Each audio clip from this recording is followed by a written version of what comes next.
Uma mártir católica, prisioneira, rejeitada, fugitiva, conspiradora. Essa era Mary Stuart? Será mesmo?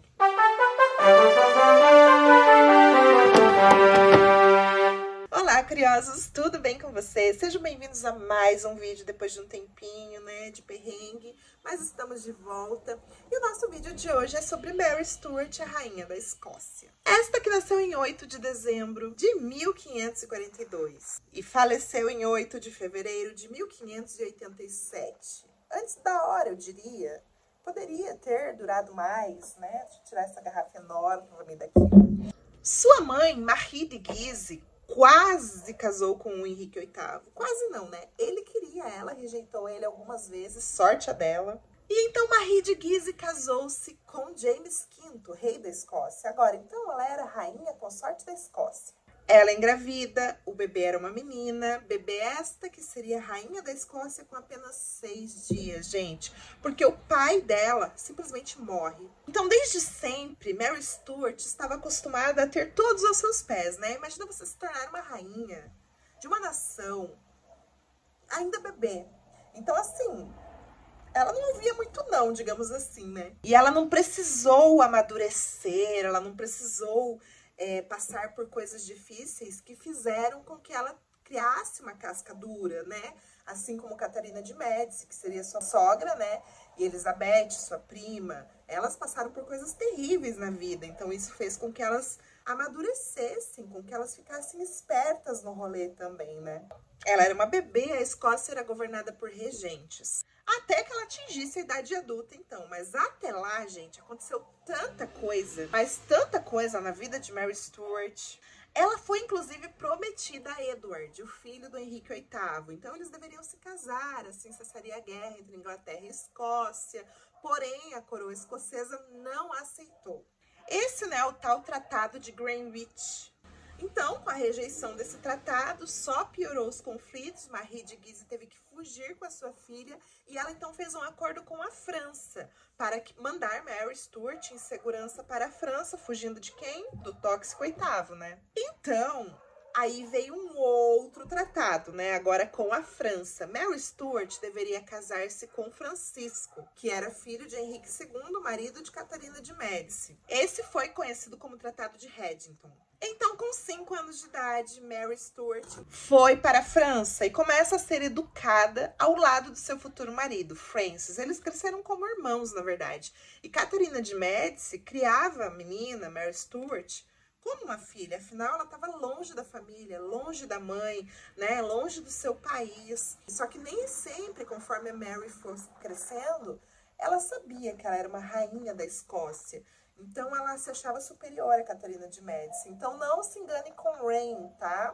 Catarina de Médici era megera, mas não era tão megera assim, tá? Ela nunca chegou a tratar mal Mary Stuart. E agora, Marie de Guise, mãe de Mary Stuart, estava como regente lá na Escócia. Então, em 1558, o casamento de Mary Stuart e Francis acontece. Porém, Francis sempre teve uma saúde frágil. Na verdade, a maioria dos filhos da Catarina, né? Ela perdeu tantos filhos, coitada. Mary tinha 15 anos quando casou com Francis. E não, eles não viveram um estrondoso amor. Inclusive, nem se sabe se eles chegaram a consumar o casamento. E não, ele não teve amantes, ele não dava conta de Mary Stuart. Como que ele ia ter amantes, gente? No mesmo ano, Elizabeth, sua prima, era coroada rainha da Inglaterra lá na Inglaterra, obviamente. Foi uma coroação polêmica, porque ela era protestante, então os católicos eram contra a coroação dela, porque consideravam Elizabeth uma rainha ilegítima, né, por conta do casamento de Ana Bolena com Henrique VIII, seus pais. Então os católicos não consideravam esse casamento um casamento real e aceito, né, já que Henrique VIII tinha rompido com a Igreja Católica. Então, Mary Stuart, uma católica fervorosa, achou que seria uma boa ideia reclamar seu direito ao trono inglês, ao trono da prima inglesa. Então aqui nascia uma rivalidade silenciosa, sabe? Tipo assim, Elizabeth passou a não confiar na sua prima, porque afinal ela reivindicou o trono, que ela também tinha direito. Afinal, ela era sobrinha neta de Henrique VIII, né? E já que os católicos estavam contra Elizabeth, por que não uma católica no poder? Mas agora, por enquanto, Mary era rainha consorte da França. Eles casam em 1558 e em 1559 eles são coroados rei e rainha. Porém, gente, durou tão pouco, porque em 1560 Francis morre com uma infecção, uma inflamação no ouvido, e ele já era todo doentinho, ele morre. Então, meses depois, Mary volta para a Escócia, porque lá ela ainda era rainha, já que ali na França, agora ela era uma rainha viúva. Então, quem assume o trono como regente? Catarina de Médici. Mary volta com suas Marias para a Escócia. Chegando lá, o país está dividido. Guerra contra católicos e protestantes, se bicando. Nada dava certo. Então, ela continuar na França era uma ameaça para Catarina. Ela chega em 1561, a Escócia está toda dividida. E os protestantes desconfiavam dela, afinal, ela era católica. E digamos que ela reinou porcamente, sabe? Ela não tomou decisões importantes nesses conflitos religiosos. Então, assim, os seus conselheiros eram protestantes. Talvez ela quisesse ter o apoio dos protestantes para poder reinar na Inglaterra. Mas então ela estava assim, ó, reinando na Escócia. Mas a cabeça dela estava no trono inglês. Ela queria aquele trono. Mas ela devia ter reinado muito bem no que ela já tinha, né? Que era a Escócia. Em 1565, ela se casa pela segunda vez. Dessa vez, com o Lord Darnley, né? Com Henrique Stuart, que era seu primo. Ele não era muito popular, bebia bastante. E ela também não tomou uma decisão muito sensata, digamos assim. Ela engravida, mas o casamento não ia bem. Ele queria os mesmos poderes dela. Falou, não, né, querido, menos. Pelo menos nisso ela foi inteligente. Então ele se reúne com protestantes para conspirar contra a própria esposa. E ela grávida, pense. Inclusive, matam o secretário dela, que era o italiano David Hitson. Mas enfim, Mary perdoa o marido. Eles se refugiam, fugindo de toda essa situação conspiratória. O plano inicial era aprisionar Mary e tomar o trono. Era o plano do marido dela. Então, em 1566, nasce James Stuart, o filho único de Mary Stuart. E começam alguns boatos, novamente, que ela estaria apaixonada por Earl Bothwell. E aconteceu um incêndio, uma explosão que matou Henrique Stuart, o marido de Mary Stuart. Os primeiros suspeitos eram Mary e o Earl Bothwell.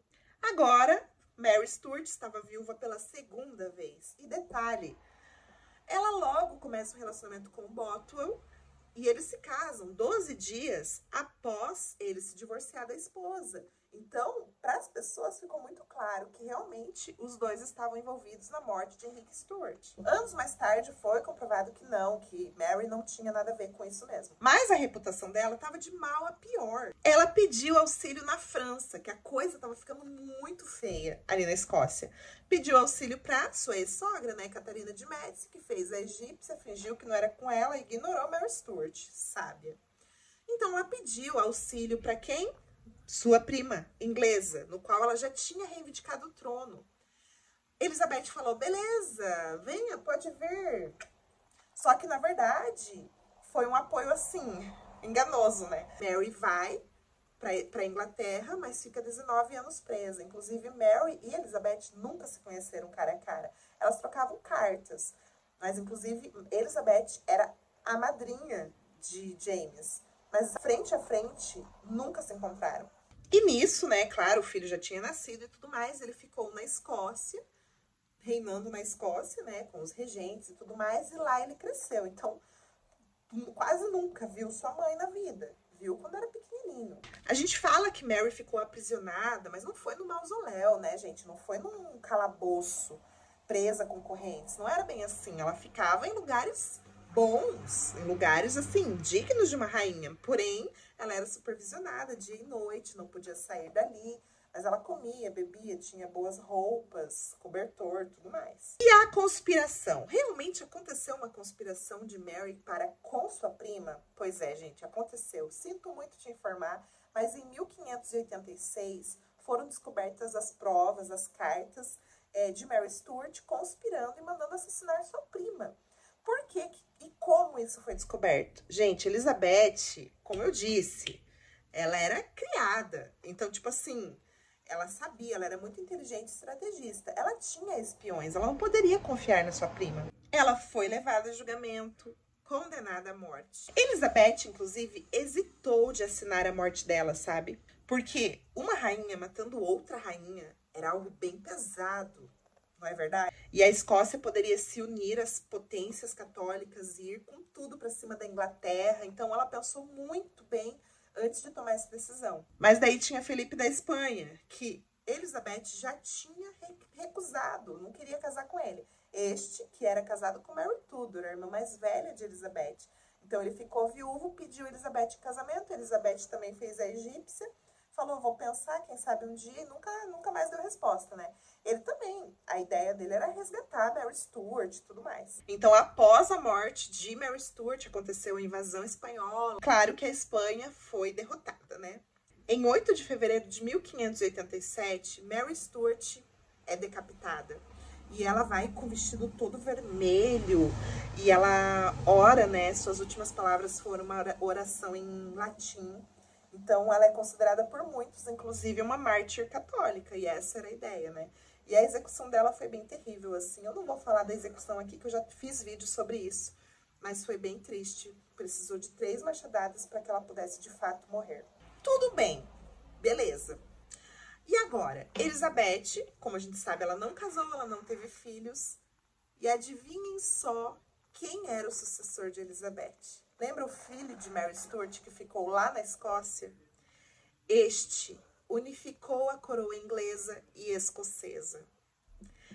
Elizabeth o colocou como sucessor da coroa inglesa. De certa forma, o sangue de Mary Stuart reinou. Então, esse foi o vídeo de hoje. Eu espero que você tenha gostado desse vídeo.